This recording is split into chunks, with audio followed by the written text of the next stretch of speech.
Understanding JavaScript and Jason. আজকে আমরা দুইটা জিনিস দেখব, একটা হচ্ছে ফার্স্টে দেখবো হচ্ছে জাভাস্ক্রিপ্ট অ্যান্ড দেন জেসন। তো ফার্স্টের জাভাস্ক্রিপ্ট পার্টটা চাইলে যারা শুধুমাত্র জাভাস্ক্রিপ্ট জানেন তারা স্কিপ করতে পারেন।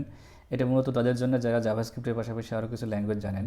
এখানে আমি জাভাস্ক্রিপ্টের সাথে অন্যান্য ল্যাঙ্গুয়েজের যে পার্থক্য আছে, যদিও সবগুলো পার্থক্য দেখানো সম্ভব না, আমি মোটামুটি একটা বা দুইটা পার্থক্য এখানে দেখানোর চেষ্টা করবো, যেটা না দেখালেই নয়। আমি যে প্রবলেমটা ফেস করছি অন্য ল্যাঙ্গুয়েজ এর সাথে জাভাস্ক্রিপ্টের যে পার্থক্য আছে সেটার জন্য, এটা আমি দেখানোর চেষ্টা করব।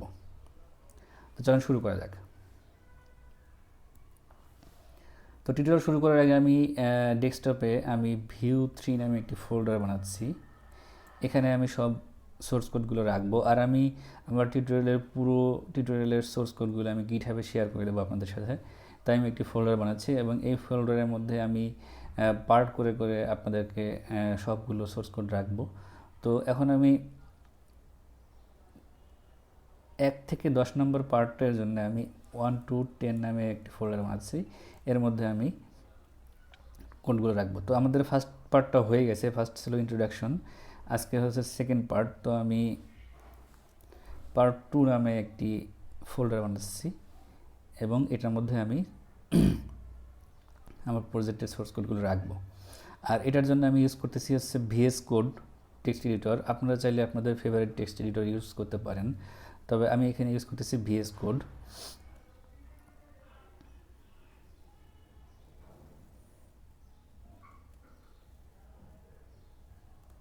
এটাকে আমি আমাদের VS কোডে ওপেন করলাম, তাহলে এখানে ওপেন হলো। আর আমি VS কোডে টেক্সট এডিটরের সাথে আমি আরেকটি প্লাগইন ইউজ করতেছি, সেটা হচ্ছে প্রিটিয়ার কোড ফরম্যাটার, কোডটাকে অটোমেটিক ফরম্যাট করার জন্য।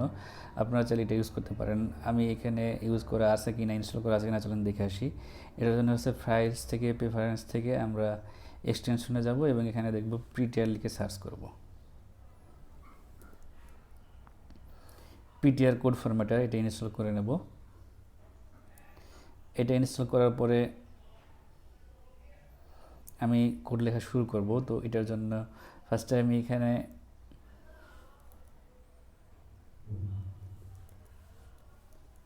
part2.html নামে একটি ফাইল বানাচ্ছি এবং এর মধ্যে আমি HTML:5 দিয়ে একটি টেমপ্লেট নিলাম। এখানে আমি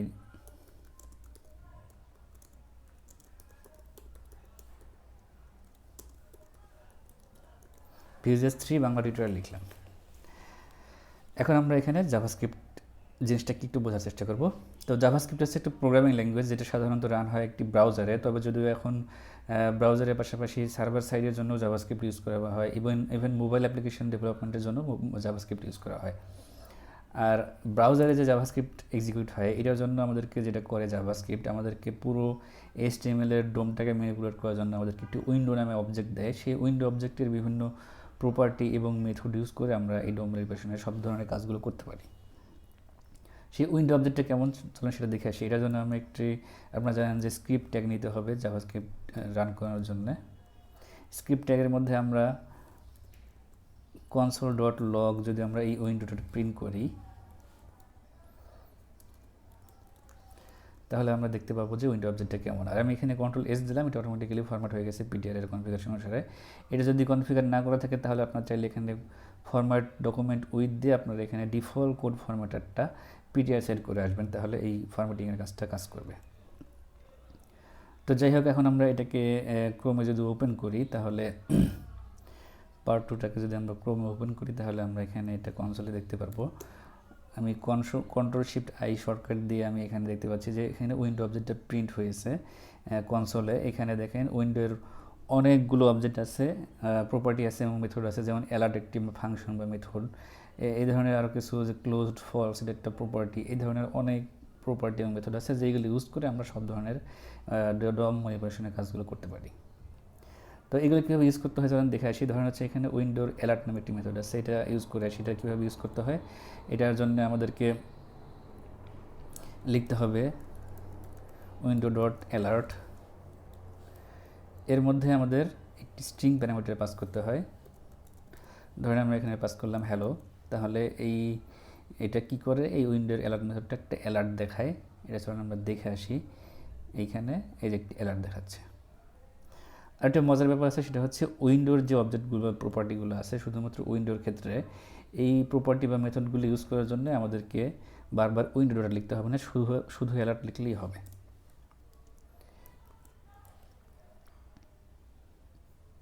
এটা তো আমরা একটা প্রপার্টি, একটা মেথডের ব্যবহার দেখলাম। আমরা একটা প্রপার্টি দেখে আসি। ধরেন উইন্ডো অবজেক্টের একটি প্রপার্টি আছে, সেটা হচ্ছে ইনার উইথ। এটা যদি আমরা ইউজ করতে চাই তাহলে দেখেন, এটা সেভ দিলাম। এটা কি করে, ইনার উইথটা হচ্ছে উইন্ডোর এই যে আমরা যে উইন্ডোর উইথটা আছে, এটা এখান থেকে ছোটো বড় হচ্ছে, এই উইথটা এখানে অ্যালার্ট করছে। তো এইভাবে হচ্ছে জাভাস্ক্রিপ্ট আসলে কাজ করে। তো এটা আমরা তো একটা বেসিক জিনিস দেখলাম। এখন আমরা একটা জিনিস দেখব, সেটা হচ্ছে জাভাস্ক্রিপ্টের সাথে অন্যান্য ল্যাঙ্গুয়েজের কিছু পার্থক্য আসে না, আমরা জাস্ট একটা পার্থক্যই দেখার চেষ্টা করব। তো চলেন এটার জন্য আমরা একটি এক্সাম্পলের মাধ্যমে শুরু করি। ধরেন আমি এখানে 3টি ফাংশন বানাবো। ফাংশন স্টার্ট নামে একটি ফাংশন বানালাম। এর কাজ হচ্ছে কনসোলে স্টার্ট প্রিন্ট করা।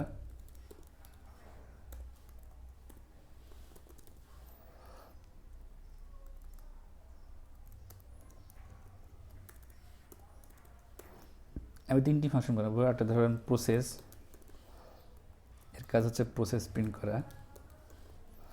আর একটা হচ্ছে ধরেন ফিনিশ নামে একটি মেথড কল বানালাম। এর কাজ হচ্ছে ফিনিশড প্রিন্ট করা। এখন যদি আমরা 3টে ফাংশন ইউজ করতে চাই, ধরেন আমি এখান থেকে লেখা শুরু করলাম স্টার্ট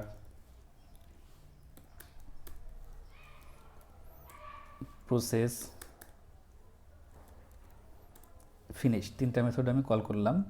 তাহলে এটার আউটপুটটা কেমন হয় চলেন দেখে আসি। এখানে দেখেন স্টার্ট প্রসেস ফিনিশড, 3টা পরপর কল হয়েছে, ফার্স্টে start, then process, then finished. But যদি এমন হয়, আমরা যদি এটা কাজ করি, ধরেন প্রসেস ফাংশনটা কল হতে একটু সময় লাগছে। ধরেন আমরা এখানে জাভাস্ক্রিপ্টে সেট টাইম আউট নামে একটি মেথড আছে। এই মেথডটি কী করে, ফার্স্টে হচ্ছে একটি ফাংশন নেয়,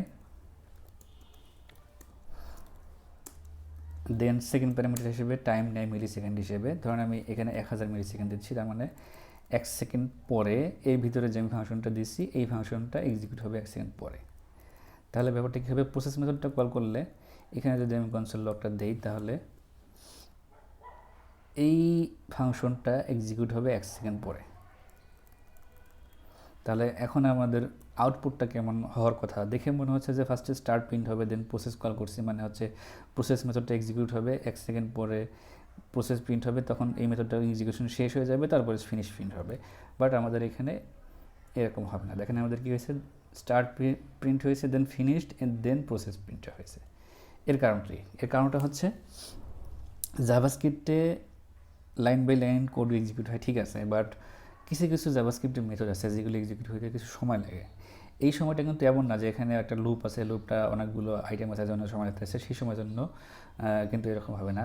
কিছু মেথড আছে যেমন সেট টাইম আউট, অথবা জাভাস্ক্রিপ্টে একটা স্পেশাল অবজেক্ট আছে যেমন প্রমিস। এই প্রমিসটা এক্সিকিউট হইতে কিছুটা সময় লাগে। এই প্রমিস ডট দেন দিয়ে আমরা এই কাজগুলো করি। যাই হোক, এই প্রমিসের ব্যাপারটা আমরা পরে ডিসকাস করব।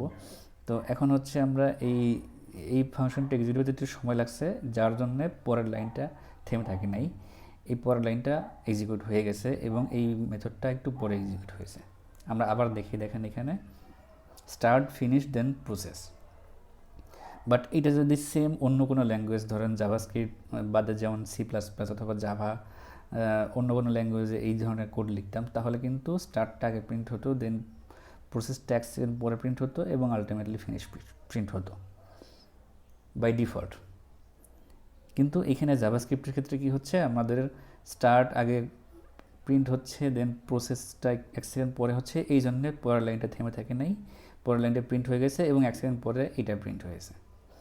তো এটা তো একটা প্রবলেম, যদিও এটার কিছু সুবিধাও আছে। আমরা মাল্টিপল লাইনস অফ কোড একই সাথে এক্সিকিউট করতে পারতেছি। এই লাইনটা এক্সিকিউট হচ্ছে, সেম টাইমে এই লাইনটা এক্সিকিউট হচ্ছে। অর্থাৎ এখানে মেন ব্যাপারটা হচ্ছে জাভাস্ক্রিপ্টে মাল্টিপল লাইনস অফ কোড একই সাথে এক্সিকিউট হতে পারে, বাট অন্যান্য ল্যাঙ্গুয়েজে বাই ডিফল্ট এটা হয় না। যদিও অন্যান্য ল্যাঙ্গুয়েজে এটা করা সম্ভব, এটার জন্য আমরা থ্রেড ইউজ করি সাধারণত। মাল্টি থ্রেডের মাধ্যমে অনেকগুলো ফাংশন একই সাথে এক্সিকিউট করতে পারি। এটার জন্য একটু ভিন্নভাবে কোড লিখতে হয়, বাট জাভাস্ক্রিপ্টে ডিফল্টভাবেই আমরা অনেকগুলো ফাংশন একই সাথে এক্সিকিউট করতে পারি, এটার জন্য ভিন্নভাবে কোড লিখতে হয় না। বাট আমাদের জাভাস্ক্রিপ্টে ভিন্নভাবে কোড লিখতে হয় কখন, যখন আমরা চাবো যে স্টার্ট আগে প্রিন্ট হবে, 1 সেকেন্ড পরে প্রসেস প্রিন্ট হবে এবং দেন ফাইনালি ফিনিশ প্রিন্ট হবে প্রসেস প্রিন্ট হওয়ার পরে, তখনই আমাদের জাভাস্ক্রিপ্টে একটু ভিন্নভাবে কোড লিখতে হবে। আর এটার জন্যই আমাদের আসলে জাভাস্ক্রিপ্টে আসছে হচ্ছে কলব্যাক কনসেপ্টটা। কলব্যাক জিনিসটা কী? কলব্যাক হচ্ছে একটা ফাংশন, এর ভিতরে ফাংশন প্যারামিটার পাস করা। ধরেন হচ্ছে আমরা যদি প্রসেস ফাংশনটাকে এমনভাবে ডিক্লেয়ার করি যে এই প্রসেস ফাংশনটা প্যারামিটার হিসেবে একটি ফাংশন নেবে, এই ফাংশনটার নাম দিলাম কলব্যাক, এবং এই ফাংশনটার ভিতরে যে কলব্যাক ফাংশনটা দিচ্ছি, এই কলব্যাক ফাংশনটা এই যে সেট টাইমের মধ্যে 1 সেকেন্ড পরে প্রসেস প্রিন্ট করছে, এটার পরে যদি আমরা এখান থেকে কল করে দিই তাহলে এই ফাংশনটা এক্সিকিউট হবে এটা প্রিন্ট করার পরে। এখন যদি আমরা এখানে এইভাবে লিখি যে প্রসেসের মধ্যে আমাদের এখন তখন কী করতে হবে, একটা ফাংশন দিতে হবে।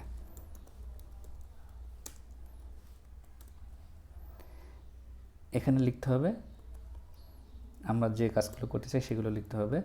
তাহলে আমাদের ব্যাপারটা কী হবে দেখেন, এখানে যদি আমরা আউটপুট দেখি, স্টার্ট প্রিন্ট হলো, 1 সেকেন্ড পরে প্রসেস প্রিন্ট হয়েছে, প্রিন্ট হওয়ার পরে ফিনিশড প্রিন্ট হয়েছে।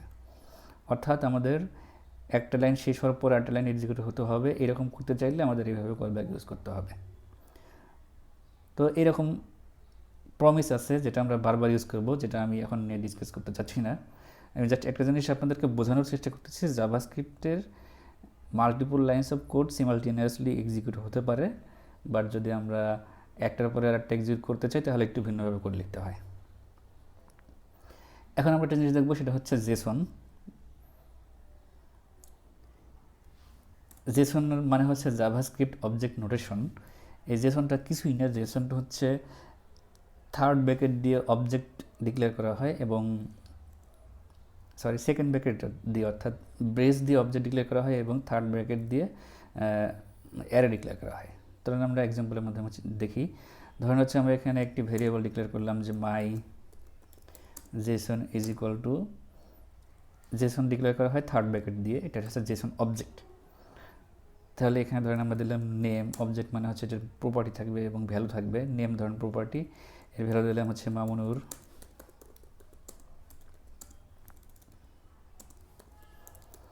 মামুনুর রশিদ রিমন।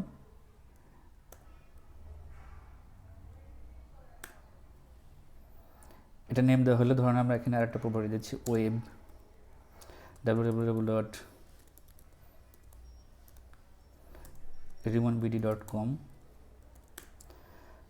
আর ধরেন প্রপার্টি দিচ্ছি ধরেন স্কিলস।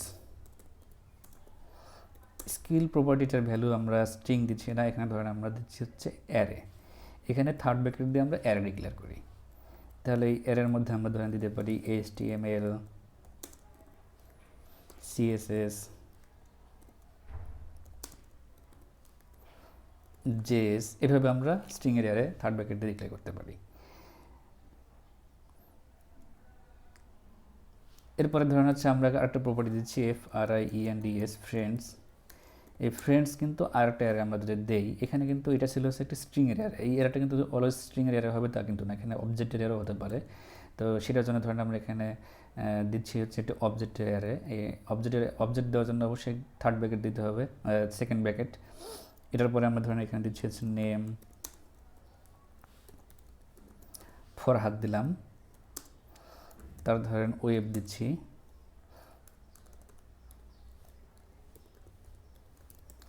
forhat.com। তো একইভাবে আমি আরও কিছু ফ্রেন্ড দিতে পারি, ধরেন এটা আমরা কপি পেস্ট করে দিচ্ছি, চেঞ্জ করে দিচ্ছি। ফরহাদের জায়গায় ধরেন আমরা দিলাম আর একটা ফ্রেন্ডের নাম ধরেন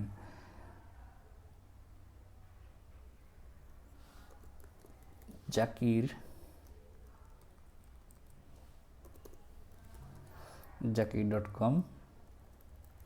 ধরেন এখানে দিচ্ছি তারেক.com,